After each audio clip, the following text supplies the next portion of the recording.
Hello everyone. This is my third time recording and I'm very happy about that. But let's go. So today I'm doing chapter 3 of the book Art as Experience, and this chapter is called Having an Experience, and I'm going to part this chapter into two because this is too profound of a chapter, and I have so many things that I would like to add as a reference, so I decided to separate the chapter 3 into two parts. And in the future, if I encounter a chapter that has too much meaning to it, then I will do the same thing. So it might not be ending at the 19th of February, and which is okay. So this chapter, it's pretty self-explanatory, but he opens up a line like this. As we are always involved in the process of living, experience occurs continually, but often it is interrupted and inchoate with conflicts and resistance. Life is full of incompleted experiences. So John Dewey splits the definition of experience into two. One is what I just said, incompleted experiences, which is experiences that are not completed. And the other one is what he calls as a consummatory experience. And what it is basically an experience that started and ended in a fulfilled way. So let's say I wanted to pass this test. So I start studying, and then I don't give up within that process, even though I do get frustrated, or a lot of things happened, I moved to another land or something, a lot of things happens, but I don't give up. And then I take the test, and then first time I fail, second time I fail, and then third time, let's say I did pass. This is a consummatory experience. And that's what he wrote in the book is more, of course, succinct and more difficult to understand. So I will cite this to you. He talks about the incompleted experience first, and then says, in contrast with such experience, we have an experience when the material experience runs its course to fulfillment, and then only it is integrated within the demarcated in the general stream of experience from other experiences. A piece of work is finished in a way that is satisfactory. So he goes on talking about the examples, examples of what these consummatory experiences could be. So a piece of work finished in a way that is satisfactory to the artist, a problem receives its solution, a game is played through, a situation, whether that of eating a meal, playing a game of chess, carrying a conversation, writing a book, or taking part in a political campaign, is so rounded out that its close is consummation and not a cessation.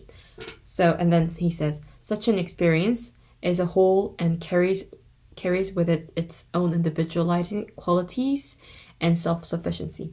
It is an experience. So in the book, he used both the expression an experience with the N, but he used, for the incompleted experience, he just used the normal N experience. But with the consummatory experience, he used N with an italic font, N experience. So you could just take that as a reference when you get to read the book. And then he gives us the distinction between ending in an incompleted experience and the pausing, having a pause in the consummatory experience, which is also easy to understand if I explain it like this. Basically, ending and not finishing in an incompleted experience. For example, I say I want to gain muscles and I want to lose this much fat, and then if I go to gym for 3 days and then I don't anymore, then it's incompleted. It's not finished. It's not done. So it's an incompleted experience. But the consummatory one is if I take a pause, if I say I want to gain muscle, I want to be stronger, and then I go to gym for like 3 consecutive days, but then I take like 3 consecutive days of resting, and then I don't give up, and then I start again, and I just go on like that, then it's having a pause. It's not giving up. It's not doing it. And in the book, John Dewey says it like this: there are pauses, places of rest, but they punctuate and define the qualities of movement. They sum up what has been undergone and prevent its dissipation and idle evaporation. Continued acceleration is breathless and prevents parts from gaining distinction. So we all know expression burnout syndrome. Why do we get burnt out? Because we don't rest, right? We have, like, when we're in school, we have periods, like we have 50 minutes of class, and then we have like 10 minutes of break time. Why? Because if we study for like 7 hours straight, then we don't concentrate, we don't learn, we don't improve. We need to take breaks. We need to have rest. Same goes within our life. We cannot just run. Like, it's quite dangerous if you just do that, because you'll definitely get burnt out at some point.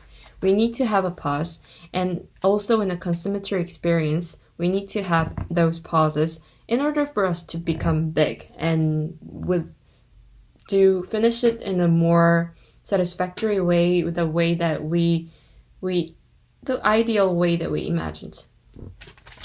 So he says, the final import of these experiences is intellectual, but the occurrence is emotional as well.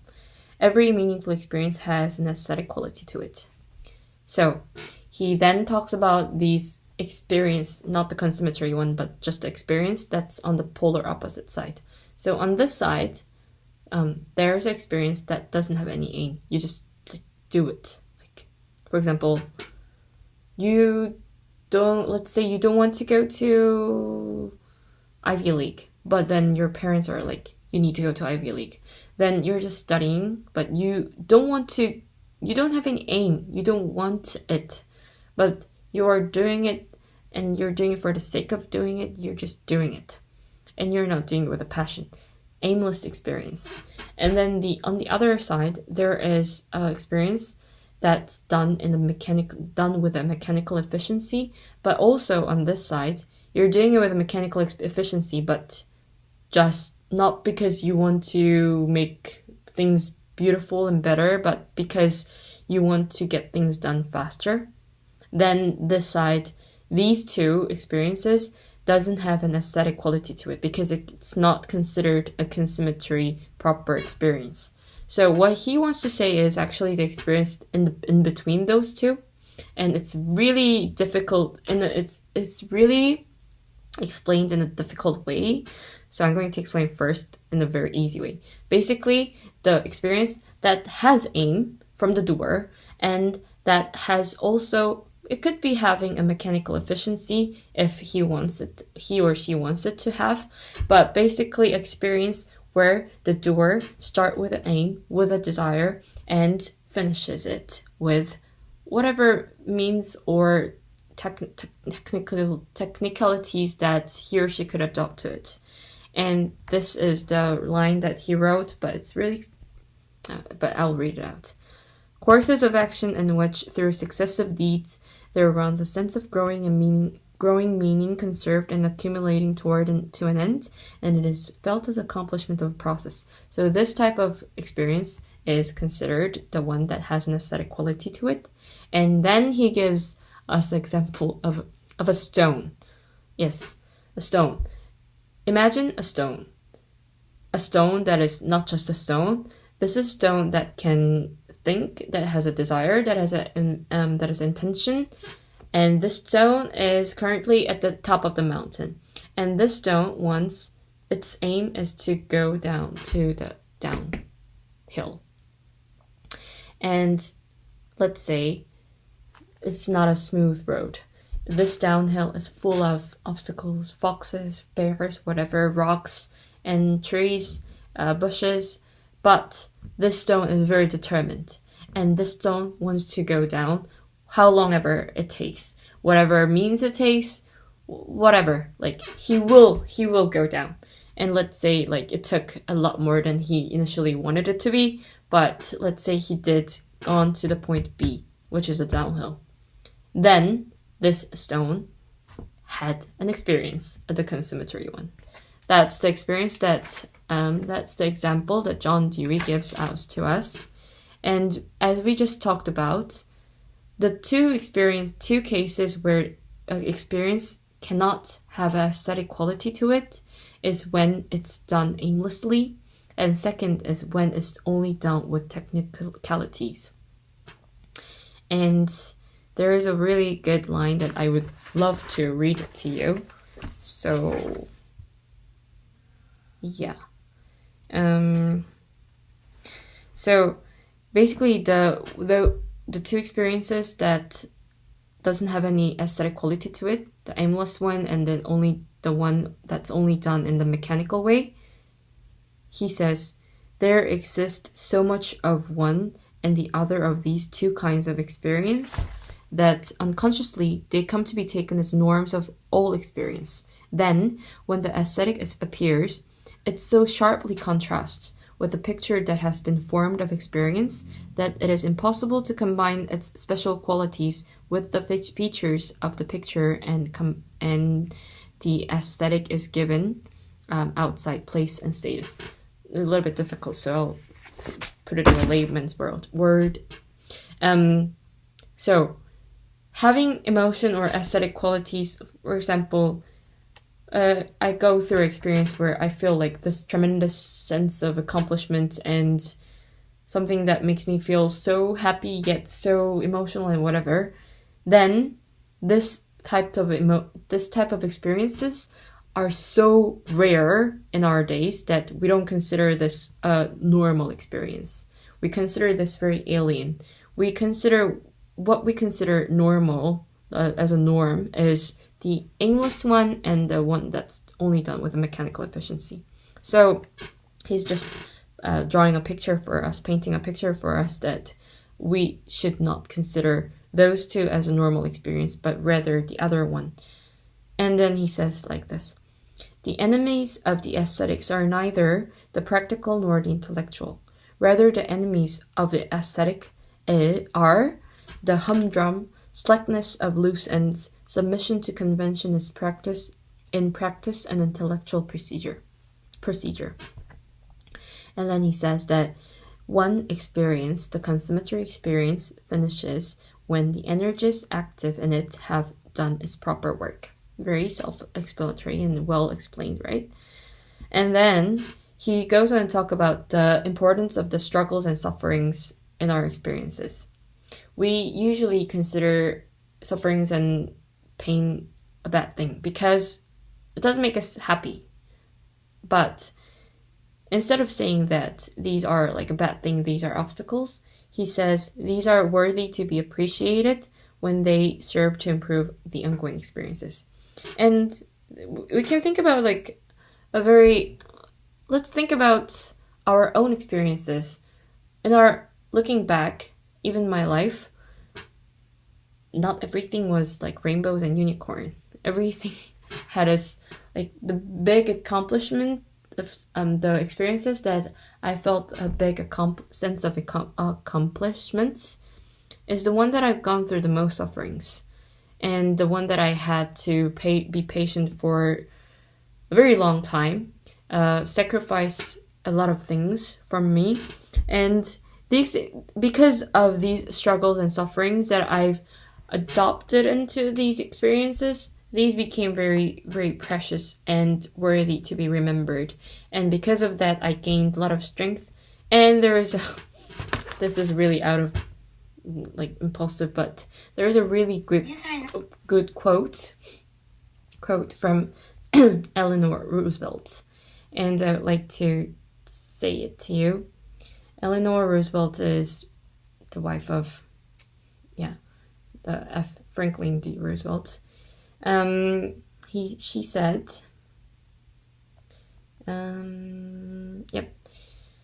you gain strength, courage, and confidence by every experience in which you really stop to look fear in the face. You are able to say to yourself, I have lived through this horror, I can take the next thing that comes along.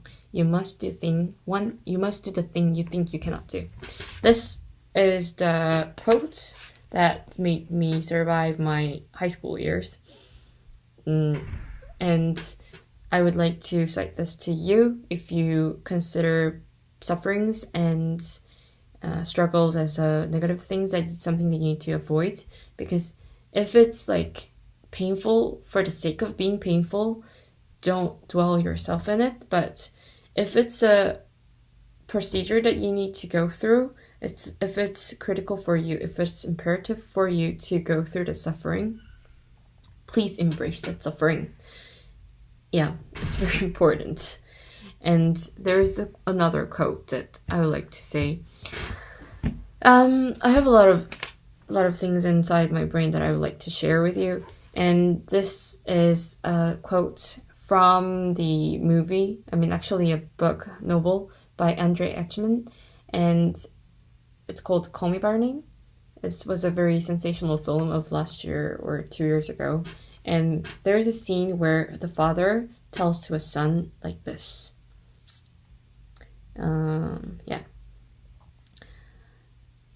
We rip out so much of ourselves to be cured of things faster than we shoot, that we go bankrupt by the age of 30 and have less to offer each time we start with someone new. But to feel nothing so as not to feel anything, what a waste. If you have pain, embrace the pain. If you are going through a lot of sufferings, embrace the sufferings, as long as you know that it's going to make you grow. Because if you go through that tsunami of things, you'll definitely become someone more stronger, more resilient, and you'll, as Eleanor Roosevelt said, you'll go through things that you thought you could not go through. And then John Dewey talks about emotion. Emotion is a very important thing, and something that people really sometimes look down onto, which I think is not smart to do so. I didn't say dumb, but not smart to do so. Because, but before I say that, he defines emotion like this. Emotion is a quality of a complex experience that moves and changes. It's an integral part of a meaningful experience, which I completely agree. And then I can give you an example of a experience, some category of experience that cannot be separated from emotion. So, I know that you may heard of something called like 6 or 7 degrees or stages of grief. So when we lose someone, whether that's like someone dies or someone we break up, when we lose someone, we go through, psychologists say that we go through these 6 or 7 stages of grief. And I would like to cite these out to you because these are emotion and experience merged into one. So the first stage that you go through after losing someone is shock and denial. Of course, you get shocked and you want to deny the fact that someone has left you or someone died on you. And the second is pain and guilt. Third stage is anger and bargaining. And then the fourth stage is depression, reflection, and loneliness. And then the fifth stage is upward turn. So you start to think differently. Like you are not like over grieving onto that subject, but you look it into a slightly different way, and because it's out of survival instinct, but you want to know or learn or do in a way that you can do better, and you can make the situation to grieve someone better, or you want to grow out of it, whatever that is. That's the fifth stage. And then the sixth stage is reconstruction and working through. And the last step is acceptance and hope.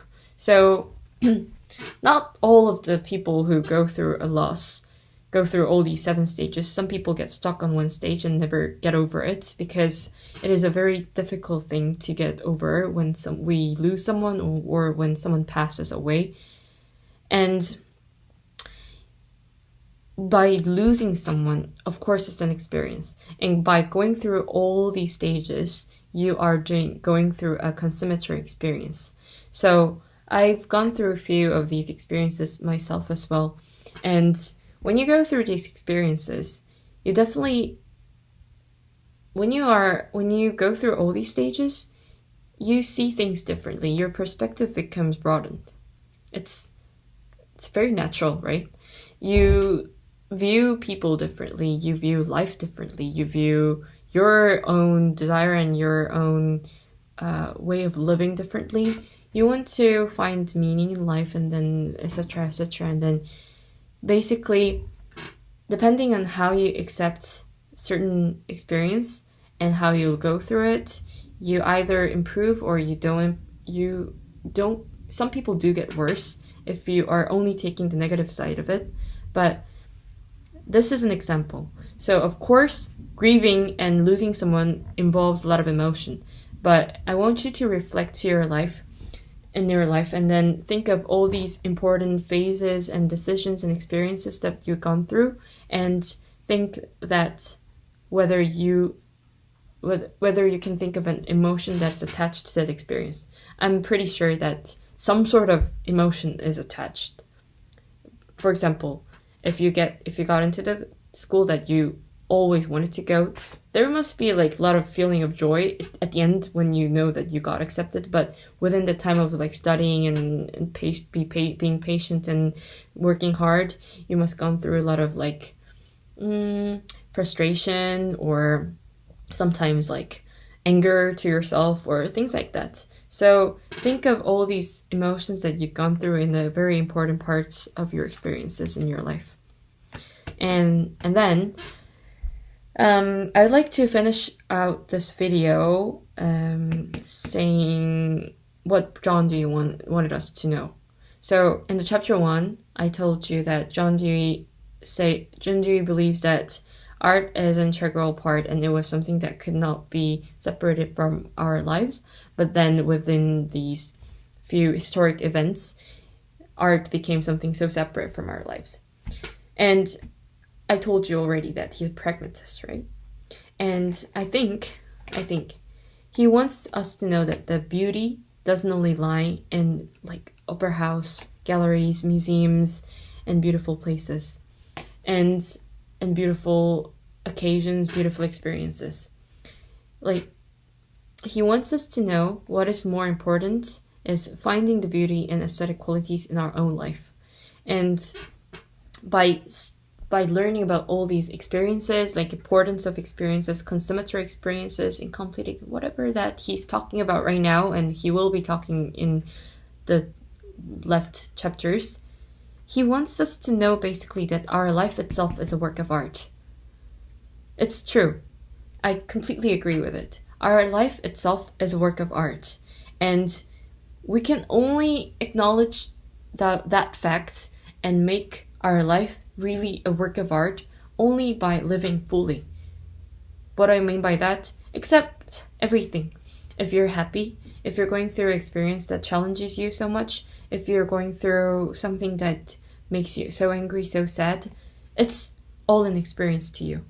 No one stage lasts forever. This too shall pass. Very, very, very famous line from the I forgot the name of the poem, but this king wanted the wise men to give him the very short word that can make him humble when he's going through a lot of great things, and something that will make him better when he's going through a lot of tragedies. And that line is, "This too shall pass." Everything passes. Everything passes. So, as I said, beauty cannot be sustained. The state of beauty and happiness cannot be sustained. And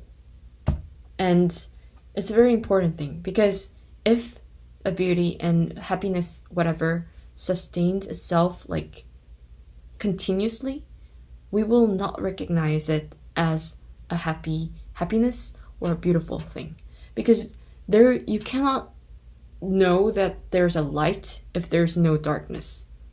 And our life just continuously goes on. Life goes on, show must go on, and a lot of challenges, sufferings, and pains we'll encounter in our daily lives. and our accomplishments and our victories will become a faded memory. And we don't want to be those people who always like chew it over and over, like I was this and that. We go move on. If we were something, then great. We have that experience. If you were nobody, that doesn't matter, and you just keep challenging yourself that with the challenges that the life brings to you. And this is basically the proof that we're alive. And I recently watched a very short speech by this Korean philosopher called Kang Shinju, and he said something like this. He opened his speech like this: if I say I have a fake flower and if I have a real flower, what would you choose? And everybody and every spectator in that stadium said a real one. And he said, like, why a real one? Like, it's gonna be dead. Like, it's not gonna last forever with this bloom. And someone yelled, like, because it's alive. And that's the thing about the beauty of our life. Everything dies. Beautiful things, ugly things, not so much beautiful things, lukewarm things. Everything will die. And that's what makes our life beautiful. Siddhartha, he said, before he died, he said something to his pupils, and that is, look straight into the eyes of death, the nothingness. Don't turn away from it. And by accepting the face of it, the face of nothingness, the face of death, we can live fully, because we are alive now, right? And then the other quote, last quote that I will use from J.K. Rowling, the author of Harry Potter. This she said in her speech at the Harvard University, the graduation ceremony, and he said this: some failure in life is inevitable. It is impossible to live without failing at something, unless you live so cautiously that you might as well as not lived at all, in which case you fail by default. This last line, you fail by default if you don't live at all. This is a very important line. We need to go through experiences. We cannot just like hide in our room and not go through anything because we're afraid of all the ups and downs and emotions that will strike us. Only by living fully, we gain experiences that further improves us and grows, and that's the way to find the real beauty. I think this is what John Dee wants us to know. And this, I know this is only chapter 3, but I could not help but saying this. And on Tuesday, I'm going to talk about the rest of the chapter, and that part also I love so much, so I'm going to use a lot of quotes too. But thank you so much for listening, and I hope you gained something from my 28 and 24 minutes, 4 seconds of speaking. So have a good night or day, and thank you so much for watching, and love ya. Bye.